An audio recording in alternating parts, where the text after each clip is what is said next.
দিন London, Dhaka, new York রাজনীতির root এখন অনেকটা এরকম বলছেন অনেকেই বলছেন যে রাজনীতির ফায়সালার একটা বড় এবং গুরুত্বপূর্ণ অংশ নিউ ইয়র্কেও হতে পারে। বিএনপি, জামায়াত, এনসিপি নেতাদের সঙ্গে নিয়ে অন্তর্বর্তী সরকার প্রধান ডক্টর মোহাম্মদ ইউনূস যে সফর করছেন, সেই সফরের মধ্যে আসলে তাদের সঙ্গে কি আলোচনা হচ্ছে সেই চোখ এখন সব দিকেই জুলাই সনদ, রাজনীতির বড় সিদ্ধান্তগুলি, নির্বাচন, এগুলি নিয়ে কথা বলার জন্যই হয়তো তারা একটি সময় খুঁজে নেবেন এরকম ভাবনা অনেকেরই। তবে এই রাজনৈতিক স্থিতিশীলতা আসবে কি আসবে না তা নিয়ে কথা বলার জন্য আমাদের সঙ্গে রয়েছেন জাহাঙ্গীরনগর বিশ্ববিদ্যালয়ের নৃবিজ্ঞান বিভাগের সহযোগী অধ্যাপক ডক্টর রেজানা করিম স্নিগ্ধা। ডক্টর স্নিগ্ধা, আপনাকে আমাদের অনুষ্ঠানে স্বাগত জানাই। আপনি আমাদের সময় দিয়েছেন, সেজন্য আমাদের শুভেচ্ছা ও ধন্যবাদ জানবেন। আমাদের সাথে আরও রয়েছেন জবানের সম্পাদক এবং চিন্তক জনাব রেজাউল করিম রনি। জনাব রেজাউল করিম রনি, আপনাকে আমাদের অনুষ্ঠানে স্বাগত জানাই। আপনি আমাদের সময় দিয়েছেন, সেজন্য শুভেচ্ছা, কৃতজ্ঞতা এবং ধন্যবাদ জানবেন। আমি ধন্যবাদ। আমি ডক্টর রেজানা করিম স্নিগ্ধা আপনার কাছে প্রথমে আসতে চাই যে একটু পুরনো প্রসঙ্গ থেকে শুরু করি। আজকের রাজনীতির প্রসঙ্গের থেকে আলাদা, জাকসু নির্বাচন আয়োজনে যে কমিশন, সেই কমিশনের আপনি সদস্য ছিলেন। ভোট গণনা চলছে, এমন সময় আপনি পদত্যাগ করেন। অনেকে বলে থাকেন ছাত্রদল যেমন ফলাফল অনুকূলে আসবে না বুঝে শেষ বিকালে ভোট বর্জন করে, আপনিও ছাত্রদল ও বিএনপির সঙ্গে সংহতি রেখে দায়িত্ব থেকে সরে যান। এই বিষয় নিয়ে আপনি কি বলবেন? আপনার পত্রে দলীয়করণ, প্রশাসনিক চাপ, নানা কিছুর কথা বলেছেন, কিন্তু ভোটে কারচুপি হয়েছে কিনা সেটা আমরা আসলে খুব বেশি পরিষ্কার হতে পারিনি। ডক্টর স্নিগ্ধা, আপনি আমাদের একটু এই ব্যাপারটা একটু খোলাসা বা ব্যাখ্যা করবেন কিনা? আচ্ছা, অনেক ধন্যবাদ খালেদ ভাই। আমার সহ-আলোচককে শুভেচ্ছা। প্রথম কথা হচ্ছে যে জাকসু ইলেকশনের ভিতরে কি হয়েছে না হয়েছে, এটা আমি মনে করি যারা এই ইলেকশনটা দূর থেকেও দেখেছেন বা কাছে থেকে দেখেছেন, সেটা একটা অনুমানযোগ্য। একটা ইলেকশনের গণনা কার্য যখন আপনার 33 ঘন্টা 40 ঘন্টা পেরিয়ে যায়, এটা তো স্বাভাবিক প্রক্রিয়া না মনে হয়। এটা যে কোনো মানুষের বোঝার কথা। ভেতরের অনেক অ্যানোমালিজ আছে। আমার বক্তব্য যেটা ছিল যে জাকসু ইলেকশনটা একটা বিশ্ববিদ্যালয়ে কেন্দ্রিকই সীমাবদ্ধ থাকার কথা। সেই ইলেকশনটাকে আপনি অতিমাত্রা রাজনীতিকীকরণ করা এবং সেটার সাথে এমন একটা জায়গায় নিয়ে যাওয়া, আপনি যদি একটু বলেনও যে এটা আসলে জাকসু থেকে খুব গুরুত্বপূর্ণ হয়ে গেল একটা পর্যায়ে, যে যখন আমার মনে হলো যে কিছু কিছু ধরেন অভিযোগও আছে, কিন্তু আমি ঠিক বুঝতে পারছি না যে সেটার সলিউশন হওয়ার কথা, নির্বাচন কমিশনের বসে একটা সিদ্ধান্ত নেওয়ার কথা। কিন্তু বিষয়গুলো ওগুলোর এই প্রসেসের মধ্যে যখন হচ্ছিল না, অথবা মনে হচ্ছিল যে কেবলই একটা সিগনেচারি পাওয়ার রেখে দেওয়া, অথবা কিছু বেনিফিট নেয়ার সুযোগ পাওয়া। বেনিফিট এই অর্থে বলছি যে ধরেন আমি যে একটা চাকরি করি, একটা একটা প্রশাসনিক ব্যবস্থাপনার একটা ভালো সম্পর্ক থাকে, প্রত্যেকের সাথে আমাদের প্রত্যেক একটা সম্পর্ক থাকে। তো সেই জায়গাটাতে ব্যাপারগুলো কি এরকমই হবে, নাকি কোনো না কোনো জায়গায় কিছু ইথিক্যাল দায়বদ্ধতাও তৈরি হয়? আমার স্টুডেন্টরা অভিযোগ করছে, আমার শিক্ষার্থীরা অভিযোগ করছে, আমার সহকর্মীরা অভিযোগ করছে। হতে পারে সে অভিযোগ সত্য অথবা মিথ্যা, কিন্তু সেটা তো একটা তদন্ত সাপেক্ষ ব্যাপার। একটা প্রক্রিয়ার মধ্যে দিয়ে আপনাকে আসতে হবে এবং আপনি এটা বলবেন। কিন্তু সেই ঘটনাটা কিরকম করে ঘটেছে কিনা, এই বিষয়গুলো খুব গুরুত্বপূর্ণ। এবং আমার ক্ষেত্রে যেটা মনে হয়েছে যে আসলে আমি এখনো মনে করি যে ডাকসু বা জাকসু ইলেকশনে, ডাকসু কথা তো আমরা ভিন্নভাবে বলবো, জাকসু ইলেকশনের ক্ষেত্রে আমি এখনো মনে করি একটি বিশ্ববিদ্যালয়ের অভ্যন্তরীণ রাজনীতি বা তার নেতৃত্ব সেটুকু পর্যন্ত যথেষ্ট। কিন্তু এর বাইরে ধরেন স্টেট বা অন্য কোনো পক্ষের ইন্টারভেনশন, এবং এতটাই ইন্টারভেনশন যেটা কোনো স্বাভাবিক বলে আমার মনে হয় না। আমার একজন সহকর্মীর মৃত্যু, আপনি চিন্তা করে দেখেন, আমার একজন সহকর্মীর মৃত্যু যে কোনো অর্থেই হোক না কেন, যেভাবেই হোক না কেন, সেটা নিয়েও দেখা গেছে নানা ধরনের কথোপকথন হয়েছে। তো একটা পর্যায়ে যে মনে হয়েছে যে জীবনের, আমি তো একটা বিশ্ববিদ্যালয়ের শিক্ষক, তাই না? তো একটা এখানে জীবন বলেন, এথিক্স বলেন, মোরালিটি বলেন, এই বিষয়গুলা মনে হয়েছে আমার কাছে খুব গুরুত্বপূর্ণ। এত কিছু বিসর্জন দিয়ে একটা ইলেকশন করে যেতে হবে, এতে করে দলীয় ট্যাগ দেওয়ার যে প্রক্রিয়াটা আপনি বললেন, আমি জানি না কবে বিএনপি আর কবে আওয়ামী লীগ। ইটস নট মানে ইন মাই কেস, কারণ আমি আসলে হাসপাতালে ছিলাম, আমার সুযোগ ছিল সেখানে নাই যাওয়া, ঝামেলা থেকে অ্যাভয়েড করা, কিন্তু সেটা তো আমি করিনি। তো কিছু কিছু জায়গা থাকা উচিত, আর অ্যানোমালিস তো প্রচুর আছে। আর ভেতরের ব্যাপারটা হচ্ছে যেটা খুব গুরুত্বপূর্ণ, যে আমি এখনো মনে করি যে যদি আপনার এই পুরো বিষয়টাকে আপনি দূর থেকে বলেন বা ভেতর থেকে বলেন, যারা এটার পার্টিসিপেটরি অর্থাৎ স্টুডেন্টস, একটা ইলেকশনের 4টা শিক্ষার্থী পর্ব যখন সেই ইলেকশনটাকে বর্জন করে, একটা ইলেকশনের কমিশনের 2জন মেম্বার যখন সেখান থেকে চলে যায়, একটা ইলেকশনের গণনা কার্য যখন 30-40 ঘন্টা পেরিয়ে যায়, এই সব কিছুকে কি কতখানি স্বাভাবিক প্রক্রিয়াতে দেখা যায়, এটাই একটা প্রশ্ন। ওকে, ডক্টর সিংদা, আপনাকে ধন্যবাদ। আমি একটু জনাব রেজাউল করিম রনির কাছে আসি। জনাব রেজাউল করিম রনি, আমরাও আজকের আলোচনাটা শুরু করার আগে একটু আপনাকে নিয়ে একটু প্রশ্ন করতে চাই। আজকের অনুষ্ঠানে যখন আপনি আসবেন, আমরা যখন এই ঘোষণা দিয়েছি তখন বিভিন্ন মতামত এসেছে। এর মধ্যে একটি মতামত আমাদের একটু দৃষ্টি আকর্ষণ করেছেন। এটা হাওয়ার্ড টাইমস নামে একটা হাওয়ার্ড টাইমস এই আইডিটা থেকে আমরা একটা মন্তব্য করা হয়েছে। রেজাউল করিম রনি, আমি কোট করছি, জনাব রনি আপনি একটু মন্তব্য করবেন যে রেজাউল করিম রনি বিএনপির পক্ষে ঘাপটি মেরে আছেন আসলে জামায়াতের হয়ে। আমরা কেন আপনাকে দাওয়াত করছি তার সমালোচনা করছেন তিনি।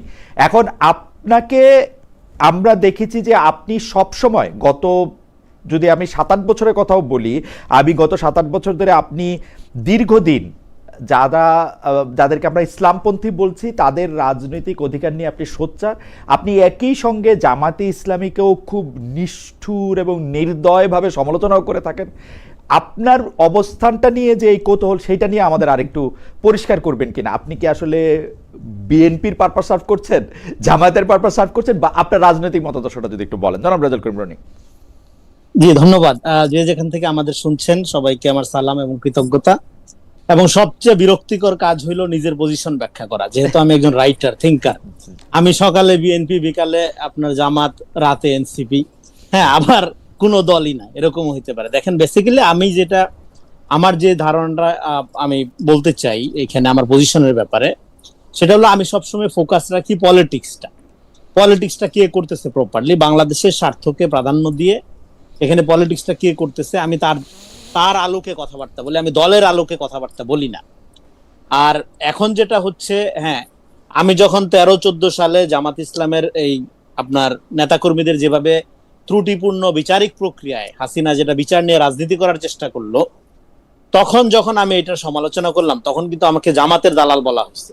হ্যাঁ, তো তারপরে এখন যখন আমি জামাত ইসলামের বিভিন্ন কার্যক্রমের, ধরেন তার পিআর ইস্যু বলেন, তারপরে তার যে পলিটিক্যাল ট্যাকটিক্স, হ্যাঁ, সেটার যখন আমি সমালোচনা করছি, এবং আমি যখন এখানে একটা ডেমোক্রেটিক ভ্যালু বেস মূল্যবোধ ভিত্তিক রাজনীতির কথা বলছি, আমি কোনো মতাদর্শিক রাজনীতিকে এখানে রাষ্ট্র ক্ষমতায় দেখতে চাচ্ছি না।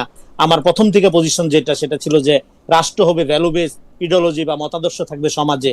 সেই একই পজিশনের কারণে যখন আমি জামাত ইসলামের সমালোচনা করছি, তখন আমাকে কিন্তু অকথ্য ভাষায় গালিগালাজ করা হচ্ছে এবং বিএনপি হিসেবে আখ্যায়িত করা হচ্ছে। এবং বিএনপি হওয়া এখন হলে এমন একটা ডিসক্রেডিটের ব্যাপার।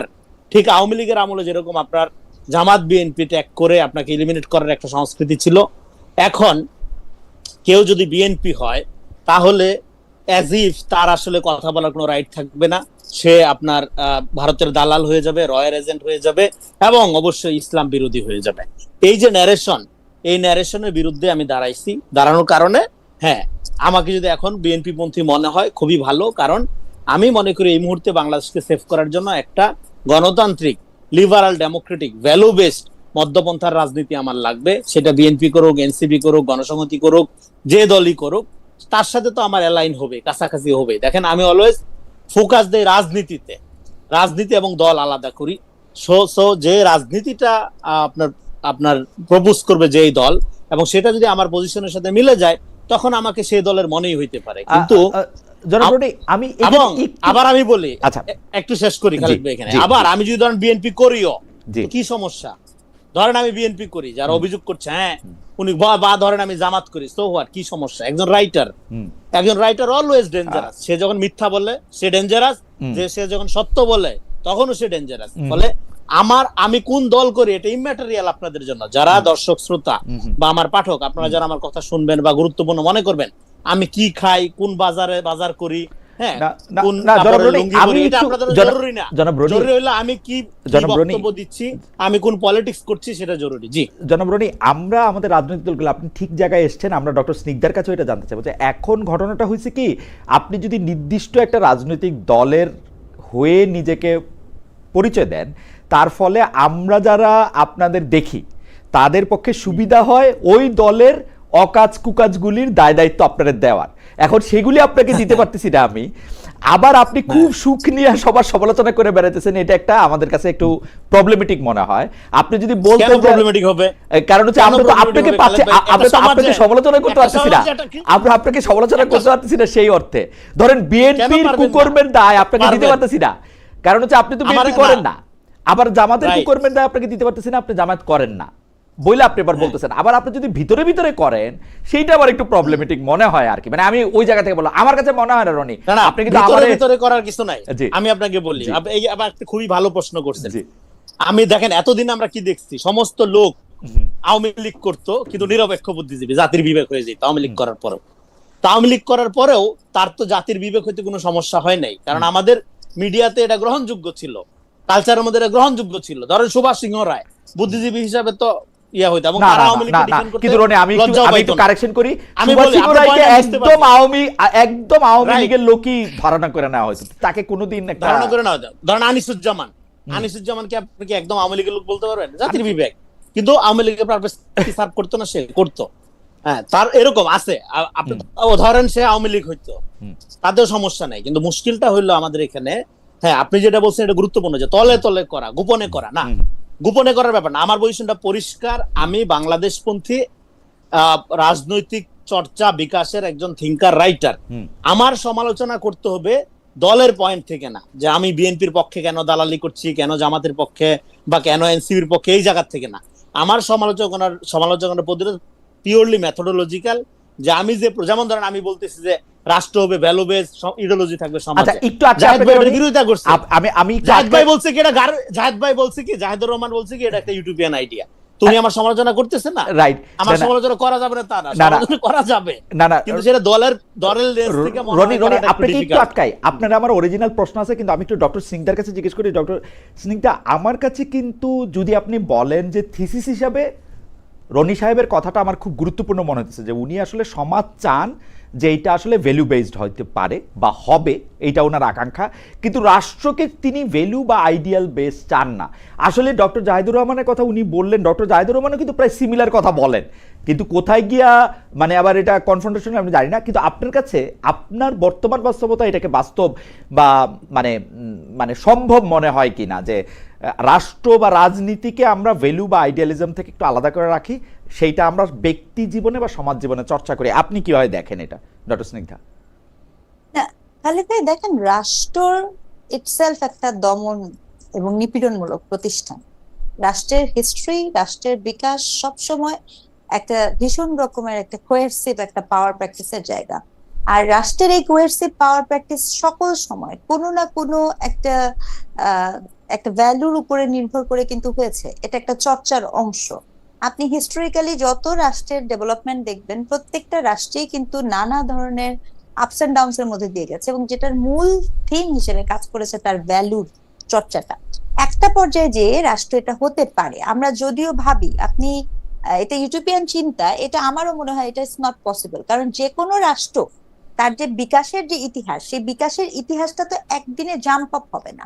কারণ আমরা আজকে যেভাবে ধর্মভিত্তিক রাষ্ট্রটা দেখতে পাচ্ছি, ধর্মের যেই ইটা দেখতে পাচ্ছি, প্রতাপটা দেখতে পাচ্ছি, এখানে সংকটটা কোথায়? এবং একটা সময় তো রাষ্ট্র ছিল, রাষ্ট্রের সাথে আপনি জাতীয়তাবাদের ধারণা পাবেন, রাষ্ট্রের সাথে আপনি কালচারাল কনোটেশনের ধারণা পাবেন। রাষ্ট্র তো একটা প্রসেসের মধ্যে দিয়ে ইভলভ করে। এখন সংকটটা কোথায় হয়েছে? সংকটটা হয়েছে খালেক ভাই, সেটা হচ্ছে যে রাষ্ট্র পরিচালনার ক্ষেত্রে যদি আপনার মূল টুলসটা হয়ে যায় ধর্ম, ধরেন অন্য যে কোনো প্রতিষ্ঠান, যে কোনো দল যার কিনা ধরেন যে তিনি একটা মৃত্যুর কাজ করলো, বা তিনি একটা আঘাত করলো, তিনি একটা নিপীড়নমূলক কাজ করলো, সেটা কিন্তু আপনি আপনার নীতি নৈতিকতা যুক্তি দিয়ে বলতে পারবেন। কিন্তু doctor Snigdha, Roni correct me if I am wrong, Roni কিন্তু শুধু ধর্মীয় ভ্যালু বা আদর্শের কথা বলতেছে না, যে কোনো ভ্যালু বা আদর্শকে, এটা যদি লাল বই হয়, নীল বই হয়, কোন একটা গ্রিন বুক হয়, সবকিছুর এগেইনস্টে সে বলতেছে যে রাষ্ট্রকে আসলে কোন একটা নির্দিষ্ট, জি ওই জায়গা থেকে যদি একটু বলতেন। রনি আমাকে কারেক্ট করেন, আপনি পরে আমি ভুল বললে। জি জি ডক্টর স্নিগ্ধা।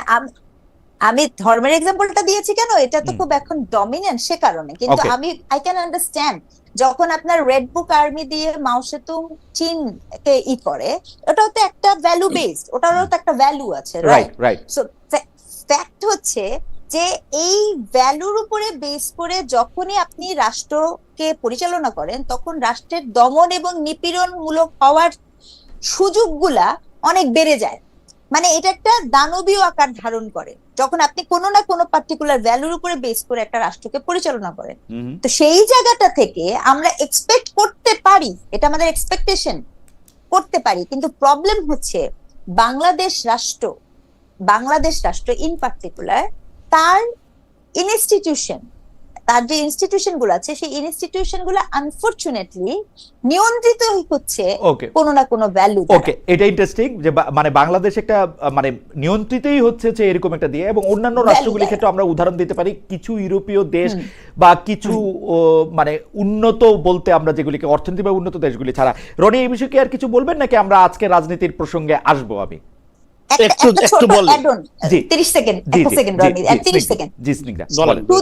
শুধু ইনস্টিটিউশন না, আপনি খেয়াল করে দেখবেন যে আমাদের যে পলিটিক্যাল পার্টিজও থাকে, সে যখন ন্যারেটিভ দিতে আসে, তার ন্যারেটিভ না ভিশন বেস থেকে ভ্যালু বেস হয়ে যায়।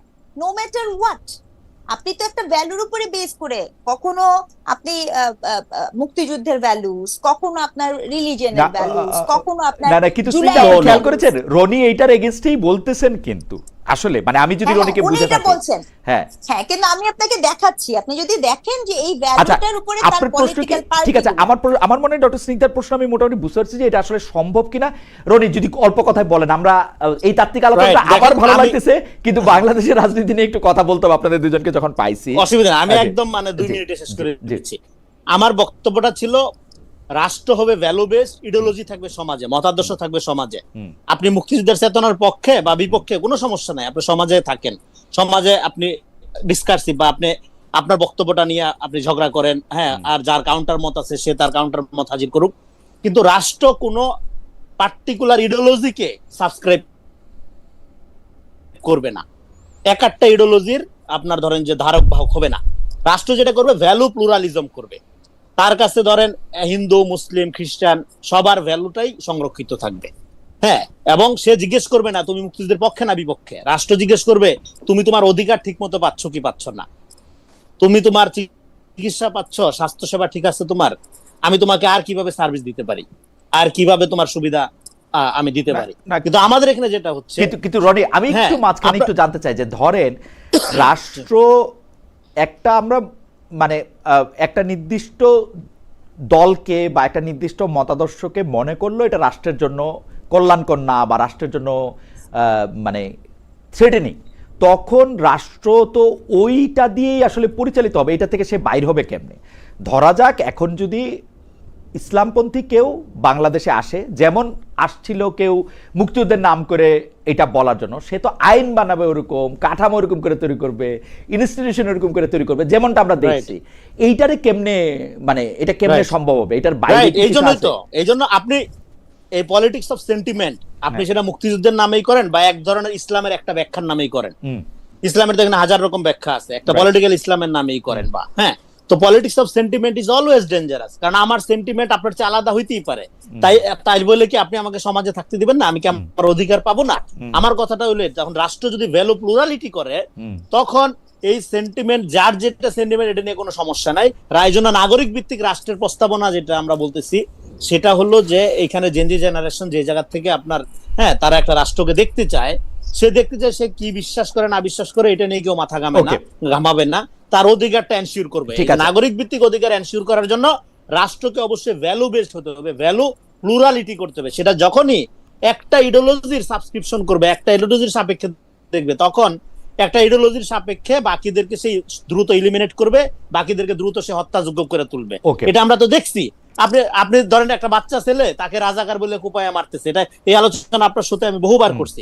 ফলে আমি এটা নতুন কোনো কথা বলতেছি না। ইজায়া বার্লিন, হ্যাঁ, বিখ্যাত থিঙ্কার, আপনার ব্রিটিশ থিঙ্কার, সে বারবার বলছে যে আচ্ছা ভ্যালু প্লুরালিটি যদি রাষ্ট্র না করতে পারে তখন সমস্যা হয়। এটা আমি নতুন কোনো কথা বলছি না, পৃথিবীতে বহু লোকে এই কথা বলে গেছে, কেন আমি শুধু বাংলাদেশের প্রেক্ষাপটে এটা আর্টিকুলেট করার চেষ্টা করতেছি যে আমাদের নাগরিক ভিত্তিক একটা রাষ্ট্রের জন্য রাষ্ট্রকে একটা মাত্র মতাদর্শিক বা ক্যাডার ভিত্তিক সংগঠনের বা একটা দলের যদি মানে প্রপার্টি বানান তাহলে স্টেট, এটা হলো পার্টিজান। মানে দর্শকদের জন্য আমি বলতেছি যে বিখ্যাত কমিউনিস্ট নেতাও বলছিলেন যে শত ফুল ফুটতে দাও, তো এখন শত ফুল ফুটতে দাও বইলা ওইটারে সামনে রাইখা সেই ফুলগুলি খালি একটা বাগানে চাষ করা হবে কিনা সেটা প্রশ্ন। কিন্তু আমরা এই তাত্ত্বিক আলোচনা থেকে, ক্লাসরুম আলোচনা থেকে আমরা একটু বর্তমানের দুনিয়াতে ফিরে আসি। একই প্রশ্ন ডক্টর স্নিগ্ধা আপনার জন্য, কিন্তু আমি একটু রনিকে দিয়ে শুরু করতে চাই। জনাব রনি, প্রশ্নটা দুইটা বিষয় আছে। একটা হচ্ছে যে গত বছর ডক্টর মোহাম্মদ ইউনূস যখন জাতিসংঘের সম্মেলনে এসেছিলেন তখন বলা হয়েছিল যে তিনি 7 জন সফরসঙ্গী নিয়ে এসেছিলেন, এবার আসছেন 107 জন। আমরা এরকম একটা জায়গা থেকে মানে এটাকে কিভাবে আমরা এটা ব্যাখ্যা করব বা এটাকে ভালো বা খারাপ, গত বছর যেটাকে নিয়ে আসলে অনেক পয়েন্ট নিতে দেখা গেছে, এইবারই এইটার একটা উল্টা দিক করা, এটা আসলে ঠিক হয়েছে কিনা। দ্বিতীয় কথা হচ্ছে যে ডক্টর ইউনূস এমন একটা অবস্থান দেখাচ্ছেন যে গত 7-8 মাস ধরে আমরা এটা দেখতেছি যে কোনো একটা বিষয় নিয়ে বিএনপি, জামাত বা এনসিপিকে যুক্ত করলেই পলিটিক্যাল সমস্যা বা পলিটিক্যাল ধারণাগুলিকে অ্যাড্রেস করা যাবে। কিন্তু কেউ কেউ বলতেছেন যে এইটার ফলে জনাব মাহমুদুর রহমান মান্না, জনাব চরমনাইর পীর সাহেব, জনাব আন্দালি পার্থ, জনাব জোনায়েদ সাকি, জনাব নুরুল হক নূরকে এক ধরনের অবহেলা করা হচ্ছে বা তাদেরকে আদার করে ফেলা হইতেছে। আপনারা এই ব্যাপার দুইটা কিভাবে দেখেন? একটা হচ্ছে যে 7 বনাম 107, আরেকটা হচ্ছে যে শুধু জামাত, বিএনপি, এনসিপি দিয়ে আসলে রাজনৈতিক সমস্যাগুলি অ্যাড্রেস করা সম্ভব কিনা। জনাব রনি আগে, তারপর আমরা স্নিগ্ধাকেও শুনবো। জি আচ্ছা, দেখেন এইটা আমাদের বাংলাদেশ, আমাদের একটা রাষ্ট্রকে আমরা যেভাবে দেখি, রাষ্ট্রকে এই জন্য একটা ইম্পার্সোনাল প্রপার্টি আকারে দেখা উচিত। আমরা সবসময় রাষ্ট্রকে একটা পার্সোনাল এন্টিটি আকারে দেখি। দেখার পরে এবার ওই পার্সনের সাথে আমি যদি সম্পর্কিত হইতে পারি কোনোভাবে, আমি যদি কোনোভাবে ইউনিট সেন্টারের কাছাকাছি হইতে পারি, আমি যদি কোনোভাবে একটু চট্টগ্রামের কাছাকাছি হইতে পারি বা চট্টগ্রাম হইতে পারি, তাহলে আমি নিজেকে এম্পাওয়ার মনে করি। এভাবে পার্সোনালি দেখার কারণে আমার মনে হয় যে যেটা গত বছর 7 ছিল, এটা আজকে যে এই বছরে আসলে 107 হয়ে গেল, ভেরি আনফরচুনেট। একটা গরিব দেশ, সে দেশের সরকারি এই যে মজমাস্তি যদি আপনি দেখেন, লজ্জাজনক যে দেশের মানুষ এখনো আপনার তার খাবারের প্লেটে খাবার হিসাব করে, আপনার বাজার হিসাব করে খায়, তাকে তার নিউট্রিশন কম্প্রোমাইজ করতে হয়। সে দেশে সরকারি অফিসগুলোতে বা কর্মচারী দায়িত্ব যারা থাকবেন, তারা যখন এরকম ফুটানি করে বিভিন্ন বিষয়ে, শুধু বিদেশ সফর না, বিভিন্ন বিষয়, এটা খুবই আনফরচুনেট। ফলে এই জন্যই তো বলি, ক্ষমতার সাথে জনগণের কোনো সম্পর্ক তৈরি হয়নি। জনগণের সম্পর্ক তৈরি হইলে এটা তো লজ্জার ব্যাপার। আপনার গত বছর যদি 7 জনে কাজ চলে, এখন কেন 107 জন যাইতে হবে? এটা মিনিমাম আত্মসম্মান বোধের ব্যাপার। আপনি যে রাষ্ট্রের টাকা খরচ করতেছেন, হ্যাঁ, আপনি এবং খরচ করতে পারা যাওয়াটাকে আপনি যে সম্মানের ব্যাপার মনে করেন, এটা টোটালি ফ্যানাটিসিজম, এটা টোটালি পপুলিজম। এটা কিছু লোকদেরকে, যে সমস্ত লোকদেরকে নিয়ে যাচ্ছে, ধরেন 107 জন, এরা কি ভ্যালু এড করবে বাংলাদেশের কি 2 পয়সার উপকার হবে এই আমাদের এই অর্থ অপচয় করা ছাড়া? রাষ্ট্রীয়, সেটা 1 টাকা হোক বা 1000 কোটি টাকা হোক, 1 টাকা আপনি এখানে, আমি কি বলবো, যে আপনি রাষ্ট্রকে সার্ভ করার অনুপযুক্ত একটা লোক। গরিব মানুষের একটা দেশ, সে দেশের রাজনৈতিক দায়িত্বে যারা থাকবে, রাষ্ট্রের দায়িত্ব যারা থাকবে, তাদেরকে জনগণের কাতারে আইসা আচরণ করতে হবে। হ্যাঁ, অবশ্যই সে যাবে বিদেশে প্রয়োজনে, কিন্তু সেই বিদেশে যাওয়ার ব্যাপারটার মধ্যে যদি এই বিলাসিতা এবং জনগণকে বঞ্চিত করার ব্যাপারটা মানে স্পষ্ট ফুটে ওঠে, সেই সফরের তো কোনো মর্ম থাকে না। ধরেন অনেক ভালো জ্ঞানী নিয়ে আসতেন আপনি, আমি তো দেখতেছি যে ভাই এটা 107 জনের বহন নিয়ে একটা প্রমোদ ভ্রমণে যাচ্ছেন আপনি, হ্যাঁ, তো ফলে ওইখানে তো আমি ট্রাস্ট করতে পারবো না আপনাকে। বলে এই যে পুরো রাজনৈতিক প্রক্রিয়ার মধ্যে জনগণকে বিচ্ছিন্ন করার যে প্রক্রিয়া, তার লক্ষণগুলোর এইটা একটা লক্ষণ হিসেবে আপনি পাঠ করতে পারেন। এগুলো একটা দিক। আরেকটা দিক হলো এই সরকার যেভাবে কাজ করতেছে জোড়াতালি দিয়ে, অ্যাডক ভিত্তিতে, যে অমুককে নিলাম, তমুককে নিলাম না, এই ধরনের সিলেক্টিভ আপনার ধরেন যে প্রায়োরিটি। আমি একটু যোগ করি, কালকে মার্কিন যুক্তরাষ্ট্রের ব্যবসায়ী প্রতিনিধি দলের সাথে বৈঠকে ডক্টর মোহাম্মদ ইউনূস কিন্তু এই 3 দলের রাজনৈতিক নেতাদেরকে সামনে রেখে বলছেন যে আমরা হচ্ছে গভর্নমেন্ট ইন অ্যাকশন, এরা হচ্ছেন গভর্নমেন্ট ইন ওয়েটিং। মানে আমার যদ্দূর ইংরেজিটা মনে আছে আর কি, উনারা এই মুহূর্তের গভর্নমেন্ট, এরা হচ্ছে তার পরবর্তী। ডক্টর ইউনূসের কথাবার্তা তো মানে ধরেন খুবই ভালো, মানে উনি মোটিভেশনাল স্পিকার হিসেবে খুবই ভালো, কিন্তু রাষ্ট্রটা 1 বছরের জন্য চালাইলো, হ্যাঁ, মানে কি আর বলবো, যাই হোক। তো আপনার তো মোটিভেশন খুবই ভালো, কথাবার্তা তো খুবই ভালো বলে, তো সেই কথাবার্তার অনেক ভিজিটও উনি পায়। কিন্তু কথা হলো যে গভর্নমেন্ট ইন ওয়েটিং, হ্যাঁ, তো হ্যাঁ, ডেফিনেটলি ওয়েটিং কিনা এটা এখনই বলার দরকার কি? আপনি জনগণকে ডিসাইড করতে দেন, হ্যাঁ। তো এখন ঠিক আছে, ওকে, তারা যদি গভর্নমেন্ট ইন ওয়েটিং ও হয়, তো এখন আপনি তাদেরকে নিয়ে আইসা, আমি মনে করি এই সফরে কোন রাজনৈতিক নেতাকে নেওয়ার কোনো দরকার ছিল না। গভর্নমেন্ট ইন ওয়েটিং, সে তো এখন গভর্নমেন্টের পার্ট না, তার আগেই আপনি তারা নিচ্ছেন কেন? তারে খুশি করার দরকার কি? এখানে ধরেন মির্জা ফখরুল ইসলাম আলমগীর সাহেব বা জামাতের তাহের সাহেব বা আপনার তাসনিম জারা এবং আপনার আক্তার হোসেনকে নিয়া কি মার্কিন যুক্তরাষ্ট্রে তার কোনো পলিটিক্যাল প্রোফাইল বেড়ে যাবে যদি দেশের জনগণ ভোট দিয়ে তাদেরকে নির্বাচিত না করে? তিনি যেটা বলতেছেন যে এতে করে রাজনৈতিক দলগুলোর সম্পৃক্ততার একটি চল চালু হবে এবং এইটা বাংলাদেশের জন্য ভবিষ্যতে শুভ হবে, যে রাজনৈতিক দলগুলো কোনো শুভ হবে না। এটা এর আগেও সফর করছে এবং একজনকে নিয়ে স্ট্র্যাটেজির নিয়ে বিশাল মাস্টার মাইন্ড বলে দিছে, তাতে করে কি তার রাজনৈতিক ভবিষ্যৎ খুব ভালো হয়েছে? হ্যাঁ, তারা আরো বিপদে পড়ছে সে। সো এটা আপনি ধরেন, এটা দরকার ছিল না আপনার। প্র্যাকটিক্যালি যেটা সেটা হলো যে আপনি আপনাকে আমি প্র্যাকটিক্যালি যেটা সেটা হলো যে আপনি ধরেন গভর্নমেন্ট ইন ওয়েটিং আপনি বলতেছেন, তারা যখন ক্ষমতায় আসবে, এদের মধ্যে যেই আসুক, তারা কি জানবে না যে কিভাবে মার্কিন যুক্তরাষ্ট্রের সাথে সম্পর্ক করতে হয়, কিভাবে আপনার জাতিসংঘের সমাবেশে অধিবেশনে অংশগ্রহণ করতে হয়, এটা জানবে না?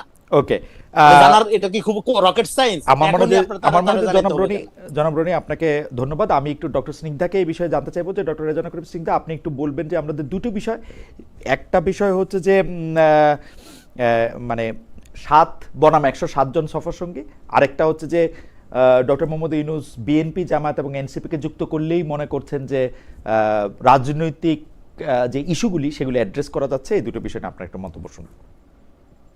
ওয়েল, আমাকে যদি জিজ্ঞেস করেন, প্রফেসর মোহাম্মদ ইউনূস যখন 7 জন নিয়ে গিয়েছিল, if you can remember, he himself declare যে তিনি স্টুডেন্টদের গভর্নমেন্ট, স্টুডেন্টরা তার নিয়োগকর্তা। If you can remember the time, ওই সময় তার স্টেটমেন্টটা ছিল এটা। এবং এখানে পুরো ব্যাপারটা হচ্ছে politics of representation. I believe যে doctor Muhammad Yunus is very much aware of the global politics. আমাদের লোকাল পলিটিক্যাল সেন্টিমেন্ট এবং রিপ্রেজেন্টেশন আর global political sentiment and representation একদমই একটা। আমি যদি আমার জায়গা থেকে দেখি, তাহলে আমি যেটা বুঝি যে ওই সময় গত বছর the whole world was very much aware about the student movement in Bangladesh. এবং সেই সময় স্টুডেন্টসরাই ছিল একটা অত্যন্ত এবং একচ্ছত্র গুরুত্বপূর্ণ স্টেক হোল্ডার ইন 2024, ঠিক আছে, যে সময় উনি দায়িত্বটা নেন। তো সেই সময় it was really very important for him যে তিনি ওই যে একটা হিরোইক ক্যারেক্টার, বাংলাদেশের স্টুডেন্টসরা, তিনি তাদের হিরো, তিনি তাদের লিডার, হি কশাসলি সেটাকে তিনি কি করেছেন, প্রেজেন্ট করেছেন। এবং এতটাই কশাসলি হয়েছিলেন, পলিটিক্যালি হোক, সচেতন বা অসচেতন ভাবে হোক, তিনি কিন্তু ওখানে একজনকে যেয়ে বলে দিলেন যে the whole thing was meticulously design. এটা ছিল বাংলাদেশের এই 24-এর গণ অভ্যুত্থানের সবচেয়ে আত্মঘাতী স্টেটমেন্ট, প্রথম বিতর্কিত করার একটা স্টেটমেন্ট। এবং সেটা যখন তিনি দিলেন, এবং তার consequences, I am not concern about only about the person যে যাকে বলেছেন, এটা পুরা 24-এর অভ্যুত্থানটার একটা নানা ধরনের ইন্টারপ্রিটেশন তৈরি করার সুযোগ করে দেয়। তো এখানে আমি যেটা বুঝি যে 2024 সালে বাংলাদেশ বহির্বিশ্বের কাছে ভেরি মাচ টু দ্য পয়েন্টে ছিল হচ্ছে আপনার student oriented. After the math, 1 বছরের মধ্যে many things happen over there. এর মধ্যে আমি আপনাদের এটাও মনে করিয়ে দিই যে একটা টাইমসের ম্যাগাজিন বের হয়, যেখানে উনাকে ওয়ার্ল্ডের 100 জন মুসলিম নেতার একজন লিডার হিসেবেও কিন্তু উপস্থাপন করা হয়। সো এগুলো কিন্তু একজন, আপনি যখন গ্লোবাল ওয়ার্ল্ডে দেখবেন, গ্লোবাল ফ্রেমে যখন আমি দেখব, তখন যে প্রফেসর মোহাম্মদ ইউনূস, আমি এটা খুব স্ট্রংলি মনে করি যে তাকে, হি ওয়াজ ভেরি মাচ কনসার্ন এবং অ্যাওয়ার অফ যে গ্লোবাল যে পলিটিক্স আছে এবং রিপ্রেজেন্টেশন আছে, সেটার যে কনসিকুয়েন্সেস, যে হোয়াট ইজ নেক্সট, এক্ষেত্রে উনি খুবই সচেতন, উনি অভ্যন্তরীণে যেটাই হোক না কেন। তো ওই যে 100 জন লিডারের নামটাও কিন্তু সেখানে ওনার লিপিবদ্ধ হয়। আফটার দ্যাট যেটা হয়েছে যে বাংলাদেশের এত পলিটিক্যাল কি বলবো কনফ্লিক্ট এবং নানা পার্টি, এখন যখন 24-এর ইলেকশন হবে, এবং ইলেকশনের ক্ষেত্রে আমরা কিন্তু জানি না 25-এ যে ইলেকশন হবে, ইলেকশনের পরে কি ধরনের পজিশনে উনি যাবেন বা যাবেন না। বিভিন্ন সময় শোনা যাচ্ছে উনি এখানে কোনো সরকার প্রধান হবেন না, তো he has to go back. তো এরকম একটা সিচুয়েশনে আপনি যদি একটা ইলেকশন কন্ডাক্ট করতে চান, আমরা সবাই বুঝি আমরা এখন একটা গ্লোবাল ভিলেজে বসবাস করি। কোনো দেশের কোনো ইলেকশন কেবলমাত্র তার লোকাল ইন্টারেস্টের মধ্যে সীমায়িত থাকে না। অ্যাট দ্যাট মোমেন্ট এগেইন ওই ইন্টারন্যাশনাল অডিয়েন্সের কাছে এটা বোঝানো খুব জরুরি হয়ে যায় যে আমার সকল পলিটিক্যাল পার্টি আমার ইউনো তারা ওবিডেন্ট বা আমার অবলাইজড, ঠিক আছে, এটা প্রকাশ করা খুব জরুরি হয়ে যায়। অর্থাৎ ইউ স্টার্টেড টু নো যে how you proceed for your next movement. তো সেই জায়গাটাতে আমি খুবই ডিসঅ্যাপয়েন্ট হয়েছি, I am sorry but I must say, আমি খুবই ডিসঅ্যাপয়েন্ট হয়েছি যখন আমি দেখেছি যে মির্জা ফখরুল ইসলাম আলমগীরের মতো একজন সিনিয়র লিডার ওনার সফরসঙ্গী হয়েছে। আই ডোন্ট আন্ডারস্ট্যান্ড কেন, কি কারণে, এবং এটা রিজনিং কি ছিল, এটা বিএনপি ভালো বলতে পারবে। বিকজ আপনার দেশে নির্বাচনের ট্রেন্ড চলে গেছে, আপনার এত কাজ আছে, সেখানে আপনি বিএনপির মহাসচিব, ওই অর্থে বলতে গেলে সেকেন্ড ম্যান বা থার্ড ম্যান, মানে খুব গুরুত্বপূর্ণ পজিশন, সেখানেও যদি পাঠাতেই হয় সেখানে আরো অনেক কে পাঠানো যেতে পারতো, কিন্তু কেন দিয়ে পাঠিয়েছে? আমার কাছে মনে হচ্ছে এটা বিএনপির দূরদর্শিতার অভাব, ভিশনের অভাব, অথবা আমার মনে হয় এই জায়গা। আমার মনে হয় ডক্টর স্নিগ্ধা আপনার বক্তব্য পরিষ্কার। আমাদের দর্শকদের কাছে আমরা একটা বিষয়ে উপস্থাপন করেছিলাম যে আমি কোট করছি, সেটি হচ্ছে এরকম যে আওয়ামী লীগ তাদের অন্যায়ের জন্য বিন্দুমাত্র অনুশোচনা করে না নিউ ইয়র্ক বিমানবন্দরের ঘটনা। ডক্টর স্নিগ্ধা, আপনি শুধু আলোচনাটা এটাতে একটু, এই প্রসঙ্গটাও আপনাদের দুজনের জন্যই, কিন্তু আপনি প্রথমে একটু বলে আমরা একটু জনাব রনিকে শুনবো, তারপর আপনার বলার থাকলে আপনি আবার একটু বলবেন যে গতকাল আমি জনাব মির্জা ফখরুল ইসলাম আলমগীর একটা ইন্টারভিউ করেছিলাম, সেখানে তিনি বলেছেন ফেব্রুয়ারিতে জাতীয় নির্বাচন নিয়ে কোনো বাধা নাই, কিন্তু আমি গতকাল জামায়াতে ইসলামীর যে নায়েবে আমির ডক্টর তাহের, তাকেও ইন্টারভিউ করেছিলাম, তিনি কিন্তু বলেছেন যে না, কিছু মেঘ এখনো আছে। আর শাপলা প্রতীক না পেয়ে এনসিপি নেতা জনাব সার্জিস আলম বলেছেন সাংবাদিকদের শাপলা প্রতীক না পেলে নির্বাচন কিভাবে হয় দেখে নেব। আমরা তিন নেতার কথা শোনো, আমি কালকে আসলে নিউ ইয়র্কে জনাব আক্তার ছিলেন, তাসনিম যারা ছিলেন তাদেরকেও আমি ইন্টারভিউর চেষ্টা করেছিলাম, কিন্তু তারা আমাকে আসলে সময় দিতে পারেন নাই, তো সেই জন্য তাদের মতামত আমি সরাসরি জানতে পারিনি, কিন্তু জনাব সার্জিস আলমের মতামত আমি জানতে পারছি যে নির্বাচন শাপলা প্রতীক ছাড়া কিভাবে হয় তা তিনি দেখে নেবেন। মির্জা ফখরুল ইসলাম আলমগীর বলছেন যথাসময়ে সুন্দর মতো ইলেকশন হবে, জনাব তাহের বলছেন কিছু মেঘ এখনো আছে আকাশে। আপনার মন্তব্য শুনতে চাই জনাব রেজাউল করিম রনি, আপনারও মতামত, আপনি শুরু করেন ডক্টর স্নিগ্ধা। আচ্ছা, আমার বক্তব্যটা হচ্ছে, দেখেন মির্জা ফখরুল ইসলাম আলমগীর, উনার এটা বলারই কথা, যতই মেঘ থাকুক উনি এটাই বলবেন, because BNP has got a vibe, এবং তারা মনে করে যে এই মুহূর্তে পলিটিক্যাল অ্যাটমসফিয়ার নাই বা সমস্যা আছে, এটা বলা ইটসেলফ তাদের জন্য, তাদের পলিটিক্যাল স্টেপিং স্টোনের জন্য খুবই ডিফিকাল্ট, এবং এটা প্রবলেম তৈরি করবে। এই জন্য উনি এই মন্তব্য দিয়েছেন বলে আমি স্ট্রংলি মনে করি। তাহের সাহেব, এখানে আরেকটা বিষয় হয়তো বা আপনার আসবে, যে মব দঙ্গল বা ডিম নিয়ে যেটা হয়েছে, যদি এটা নিয়ে আমি একটু পরে কথা বলবো হয়তো বা, কিন্তু এখানে জামাতের নেতা তাহের সাহেব উনি যেটা কথা বলেছেন, যেহেতু উনি মাঠে আছেন, উনি পিআর পদ্ধতি, উনার দল একটা বিষয় বলছে, একই সাথে জুলাই সনদ, সেটাও একটা খুব গুরুত্বপূর্ণ ইস্যু হওয়ার কথা ছিল। খুবই দুঃখজনক এনসিপি নেতা সার্জিস আলম, তিনি যে টোনে, এই যে দেখেন যে কিভাবে হয় দেখে নেব, এই যে দেখে নেব, এটা নেতৃত্ব সুলভ না, এটা ভীষণ রকমের সন্ত্রাসী। কিন্তু ডক্টর স্নিগ্ধা, আমরা যাদেরকে নেতা হিসেবে এতদিন দেখে আসছি, তাদের তো, তারা নেতৃত্ব সুলভ কথা ঠিকই বলেছেন, কিন্তু কাজকর্ম তো নেতৃত্ব সুলভ করেন নাই, মানে সেটাও তো। আচ্ছা, কিন্তু আমি আপনাকে মনে করে দিতে চাচ্ছি, যাদেরকে আপনারা দেখে আসছেন তারা কিন্তু কখনো নয়া বন্দোবস্তের ন্যারেটিভ নিয়ে সামনে আসে নাই। এই গ্রুপ অফ পিপল কিন্তু নয়া বন্দোবস্তের ন্যারেটিভ সামনে নিয়ে আসছিল, কাজেই তাদের এই প্যাটার্নকে যদি আমরা এভাবে দেখি তাহলে সেটা খুবই দুঃখজনক, এবং যে কারণে এনসিপি আজকে একটা হতাশার নাম হয়ে দাঁড়িয়েছে।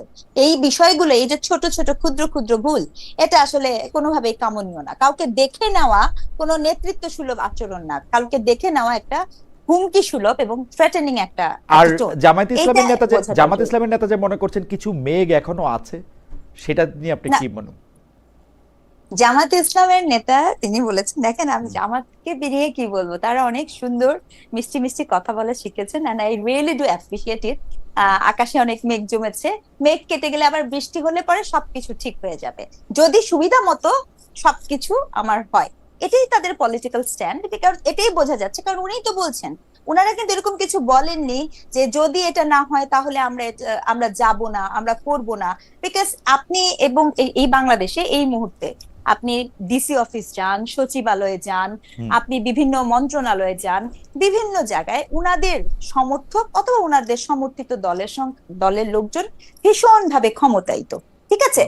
আবার আবার আপনি দেখেন যে পিয়ার নিয়ে ওনারা আন্দোলন করছেন, যুগপৎ আন্দোলন যেটা নাম, এটা আসলেই খুব দুঃখজনক যে একদিকে আপনি পিয়ার নিয়ে বলছেন, কারণ আমরা শুনতে পাচ্ছিলাম বিভিন্ন জায়গা থেকে যে পিয়ারের আলাপের ক্ষেত্রে ওনাদের আসলে ভিন্ন মত ছিল না, এটা হঠাৎ করেই সেটা নিয়ে আসছে, এবং যেখানে যে জামাত ইসলাম বাংলাদেশ সবার আগে 300 জনেরই নমিনেশন দিয়ে দিয়েছে, হঠাৎ ওকে, করে তারা বললো, আচ্ছা, সেটাও একটা বিষয়, আমার এটা মনে একটা হয় যে- লম্বা ডিসকাশন। আমার মনে হয় যে জনাব রেজাল করিম, 3 রাজনৈতিক দলের মানে দুজনের সঙ্গে আমি সরাসরি কথা বলেছি, আরেকজনের কথা আমি শুনেছি।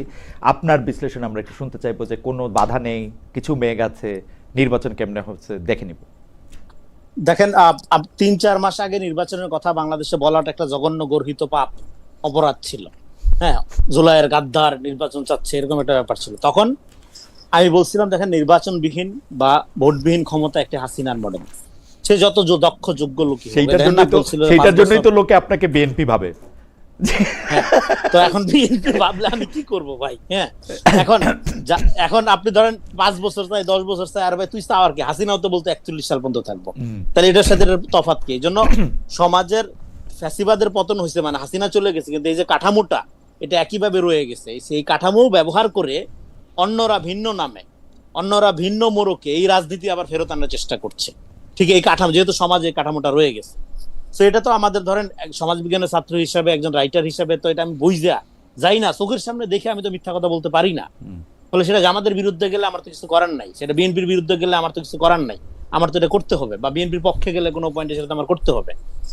তো এখন আমি দেখেন, আমি এখানে রাজনীতিকে 2টা ভাবে ভাগ করি, এই যে দলগুলোর ক্ষেত্রে। আচ্ছা, আগে আপনার প্রশ্নের উত্তর দেই, সেটা হলো, এখন আপনি যদি ডেমোক্রেসি মিন করেন এবং নির্বাচনকে যদি আপনি 1 সেকেন্ডও এর পিছানোর চেষ্টা করেন, তাহলে বুঝবো যে আপনার মধ্যে সমস্যা আছে। আপনি যদি ডেমোক্রেসি মিন করেন, আপনি তো নির্বাচন যত দ্রুত পারবেন দেওয়ার চেষ্টা করবেন, যাতে আপনি গ্লোবাল ডেমোক্রেটিক ইন্ডেক্সে আপনার অবস্থান উন্নত হয়, ভালো হয়। তো এখন জামাতের ব্যাপারটা আমি বুঝতে পারি না। নির্বাচনের ব্যাপারে জামাত ধরেন বলছিল যে ডিসেম্বরেও সমস্যা নাই, জানুয়ারি খুব ভালো, ফেব্রুয়ারিতে আপত্তি নাই, মার্চে বৃষ্টির মধ্যে হইতে পারে, এপ্রিলেও খারাপ সময় না, মেতে হলেও আমাদের আপত্তি নাই, জুনে হইলে সবচেয়ে ভালো হয়। তো সে রাজি ছিল না এমন কোনো আপনার মাস নাই। আবার সে রাজি ছিল, অনেক যুক্তি দিচ্ছে যে 106 এর আন্ডারে যে সরকার আপনার কোর্টের রেফারেন্সে যে আপনার ক্ষমতা নিল, শপথ নিল, এটাও নাকি তারা বলতেছে যে বৈধ না।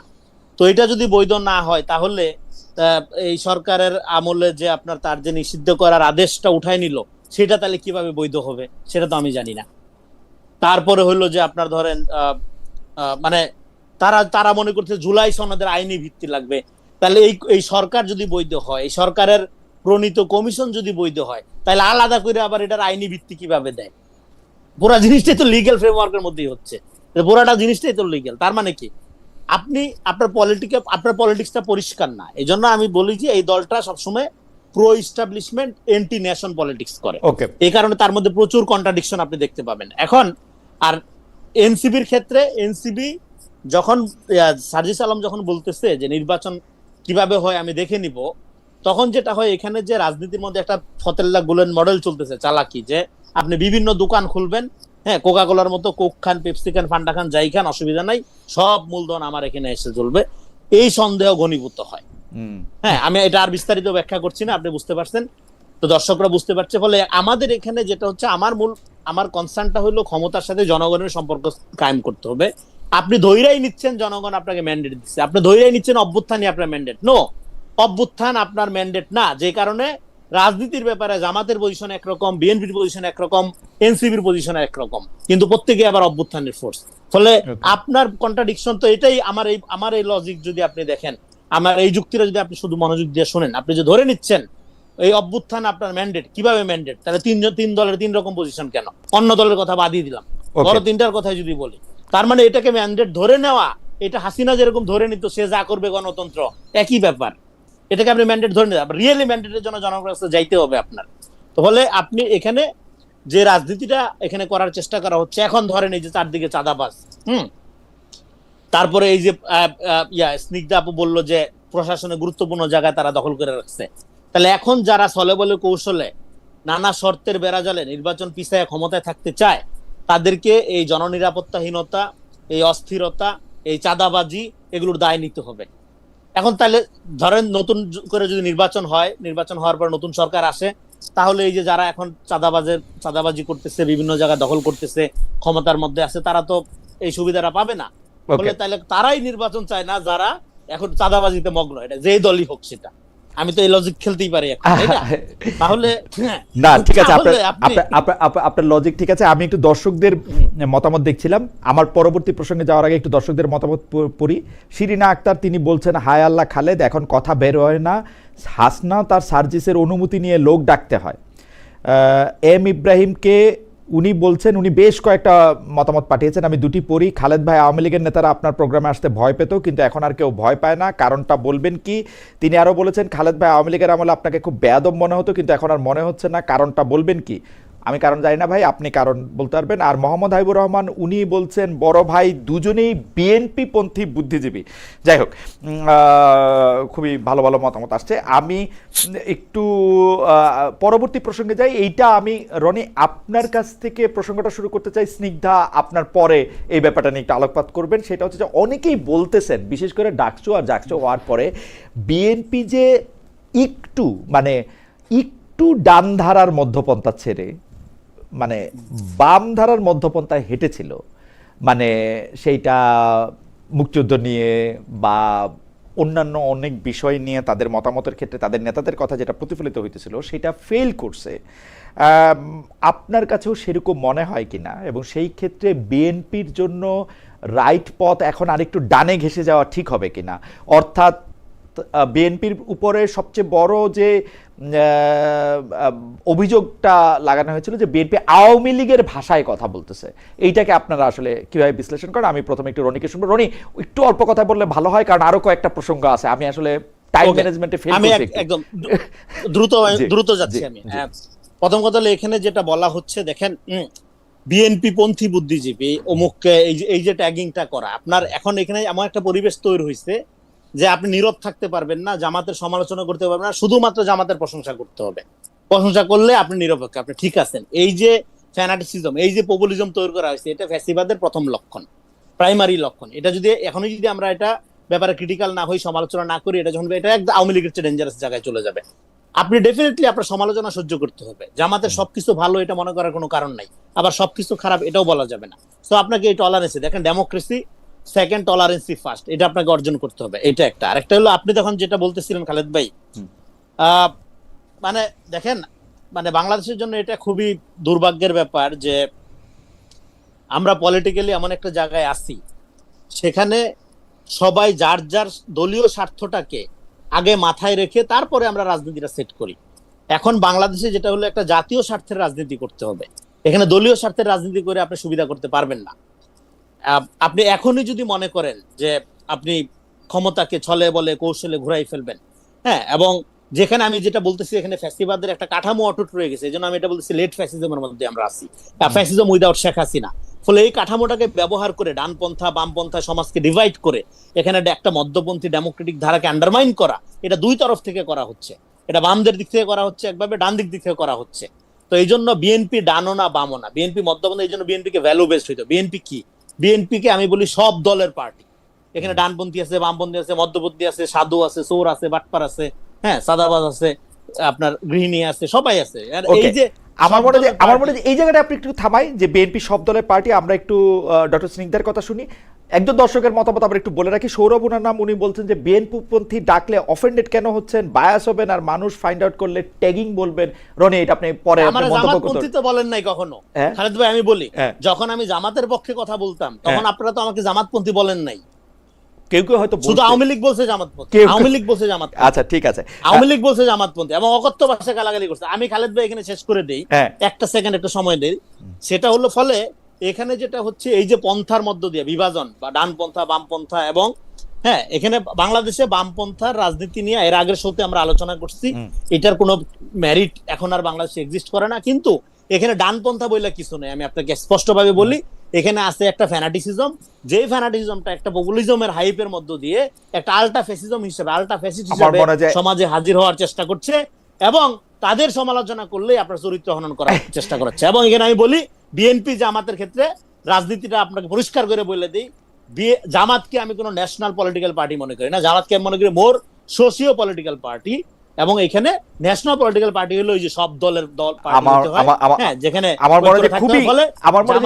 সমাজে যেটা প্রভাব আছে, জাতীয় স্বার্থের রাজনীতির ক্ষেত্রে জামাত এখনো অনেক পিছায় আছে, এটা মাইনা নিতে হবে। ফলে আমাদের বিএনপি পন্থী ট্যাগ দিলে আমার কোনো সমস্যা নাই, কিন্তু মুশকিল হইলো বিএনপির লোকজন তো আমার বিএনপি পন্থী মনে করতেছে না, আপনারা মনে করলে তো উপকার হচ্ছে না আমার, এটা তো বিএনপির মনে করতে হবে, বিএনপির মনে করতে দেন।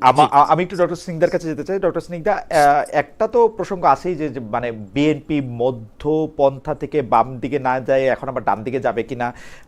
আরেকটা মন্তব্য, খুবই স্ট্রং মন্তব্য, তবে রনি এটা অনেকদিন ধরে করে আসছেন যে এখানে আসলে ডানপন্থা বলে কোনো কথা না, একটা ফ্যানাটিজম আছে, একটা টেগিং আছে, এক ধরনের মানে আক্রমণাত্মক একটা জায়গা বেছে নিয়ে নিজেদের অস্তিত্ব ঘোষণা করার একটা প্রবণতা আছে, যেটা আসলে রাজনীতি উনি বলতে চান না। উনি এটাকে, আপনার মন্তব্য একটু আমি শুনতে চাই, যে এটাকে উনি রাজনীতি না বললে বরং মোটামুটি এক ধরনের অ্যাক্টিভিজম বা রাজনীতি, অ্যাক্টিভিজম তো এক ধরনের রাজনীতি। উনি কি বলেছেন আপনি শুনেছেন ডক্টর স্নিগ্ধা? আমি আপনার কাছে শুনতে চাই। না দেখেন খালেক ভাই, আমার কথা হচ্ছে কি, আমি বারবার বলছি ঠিক এই মুহূর্তে বাংলাদেশে একটা কালচারাল কনফ্লিক্ট হচ্ছে।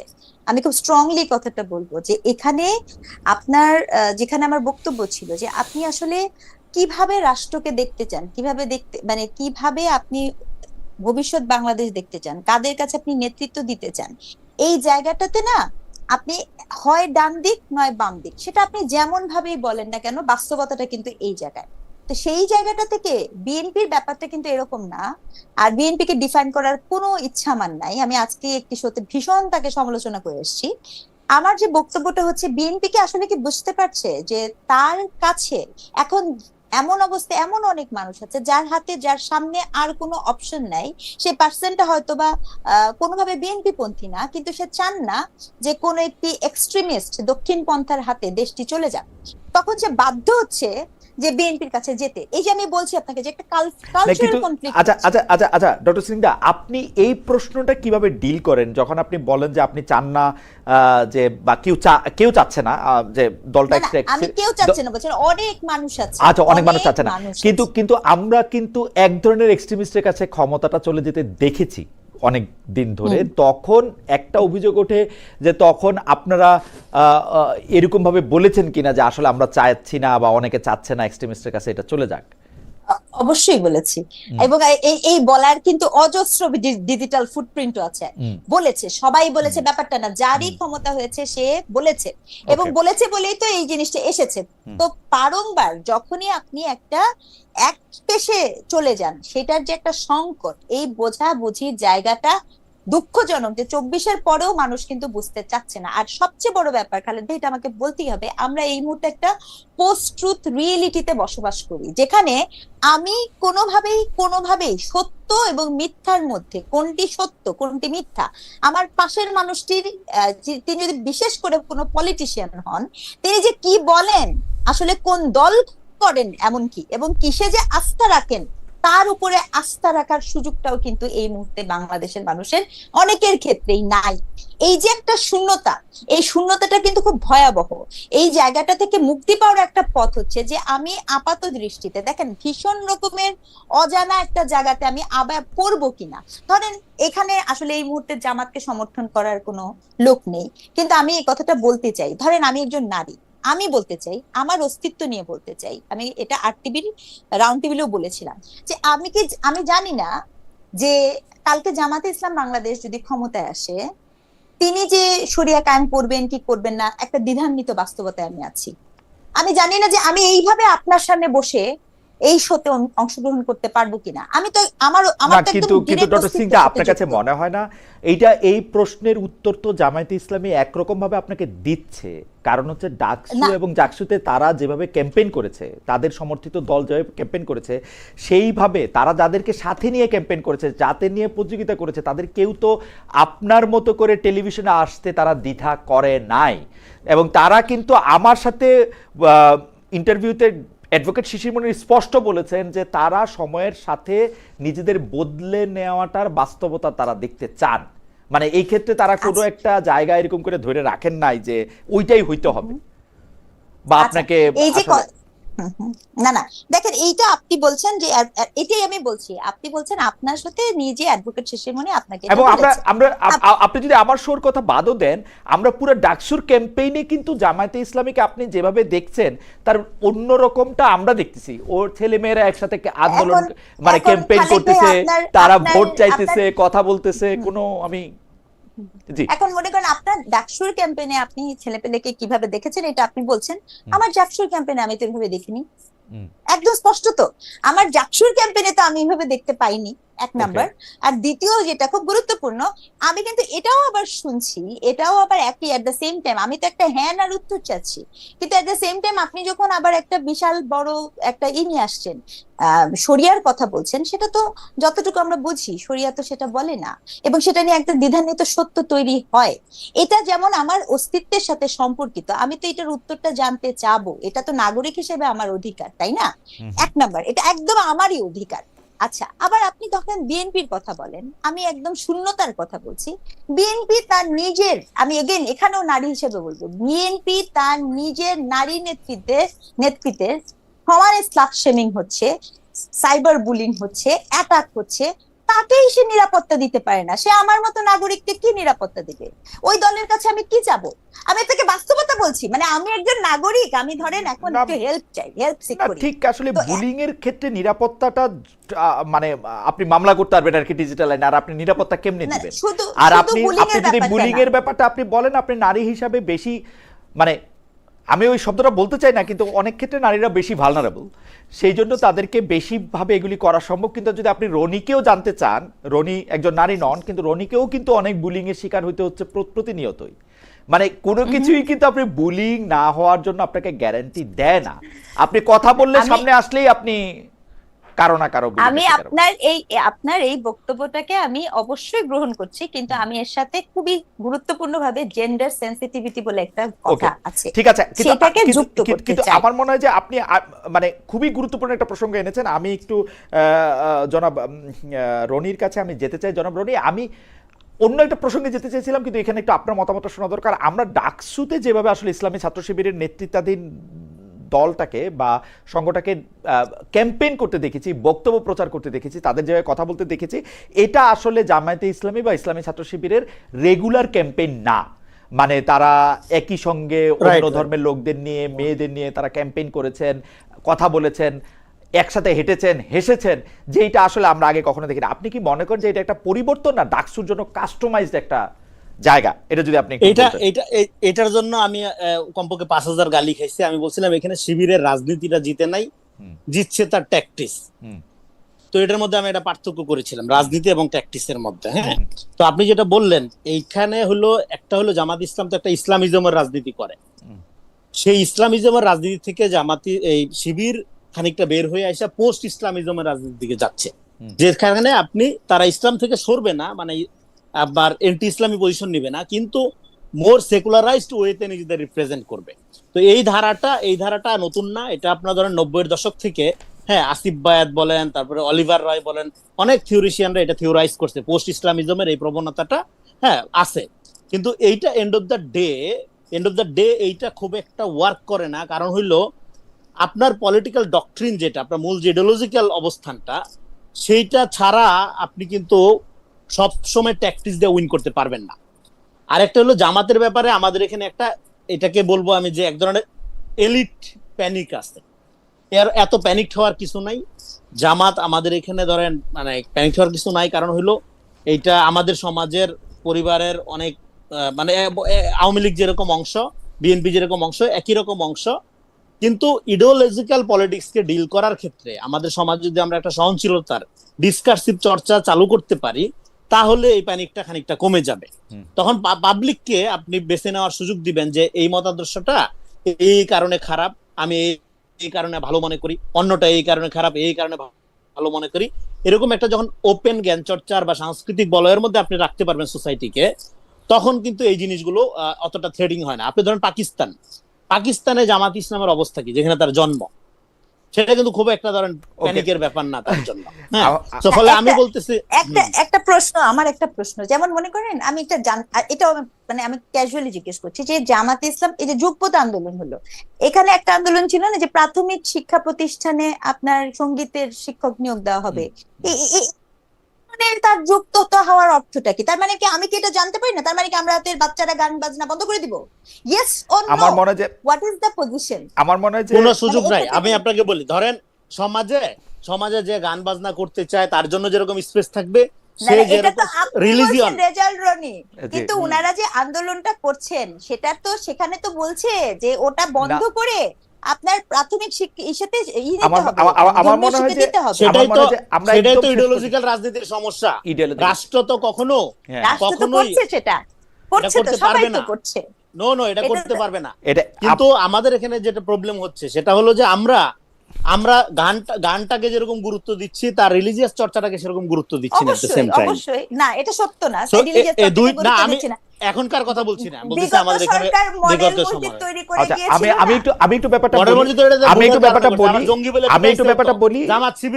জামাত শিবির মারা জায়েজ হয়ে গেছিল না, এটা কালচার হয়ে গেছিল না না। আমি এগুলো তো আমি আমি ছিল। একটু ব্যাপারটা বলি যে আমার মনে আছে যে আমি 2020 সালে, এটাও এখনো গুগল করলে পাওয়া যায়, যে আমাকে আলাদা করে কলাম লিখতে হয়েছিল ডয়েচে ভেলেতে, সম্ভবত কুয়েটে কোন একটা ঘটনার প্রেক্ষিতে, যে আমি বলছিলাম যে দাড়ি টুপি টিপ সবগুলি একসাথে চলুক, বাংলাদেশে কোনো কিছু বন্ধ হইতে পারবে না, এই ছিল হচ্ছে কলামের ভাষ্য।